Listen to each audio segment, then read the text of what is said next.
Welcome to another edition of the KTTH Roundtable, where Bryan Suits and I talk about issues of the week around a literal round table.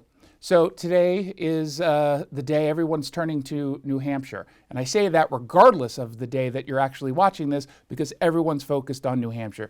Do you think it's possible that anyone can stop Donald Trump? I do not, and I think you're living in denial. There's I think, a thumb on the scale poll out that Nikki Haley's even with him in New Hampshire. I don't think he is, but it made him go crazy overnight on Wednesday night on Twitter, formerly Twitter, on Truth. He's going back to name calling. He thinks she's a viable threat, but I think that the race is over, and that DeSantis and Nikki Haley are wasting your money if you donated money to them. Yeah, look, I agree with you unless there's a huge upset in New Hampshire. If somehow Nikki Haley wins by like 10 points, okay. But understand, no matter what happens on Tuesday, they're going into Nevada, where Donald Trump is going to kill it, and then South Carolina, where she is going to get crushed. In her own state. You cannot be able to overcome that. The question that's outstanding in New Hampshire is the 7 to 9% of Chris Christie votes. Polling has indicated their second choice would have been Nikki Haley. She was behind by about 10 points up until recently. They have a poll that's a little bit closer. That's the only thing, but that just postpones the inevitable for her. And the important thing is that Trump took a picture of Nikki Haley and then morphed it into Hillary Clinton. Mm-hmm. So I found that argument very persuasive. It was also a creepy photo. It's really creepy. So what do you got?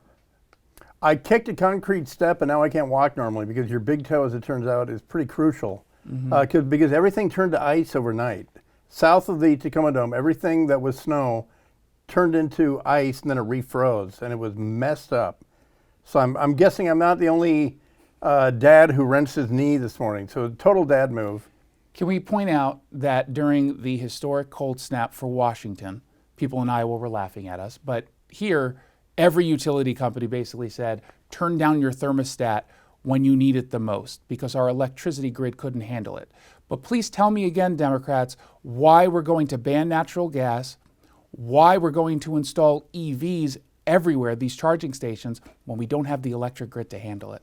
I'd like a simple answer to that. And there's a parking lot of uncharged Teslas in Chicago because the batteries just don't like it cold. They freeze. Yeah. Well, the charging stations themselves don't it work. Takes twice as long to charge them. They don't tell you that at on the sales floor. So there's a problem with the plan, is what you're saying. And you're seeing it in Seattle. Yep. Because at some of the charging hives that I have, that I drive by, there are cars stacked 3 deep. Mm-hmm. People that are normally planning on getting there at 6 a.m., the cars are still there when I'm driving home. And just imagine yourself having to get somewhere for a business meeting, but your car only has 10 miles. It's a horrible, horrible plan.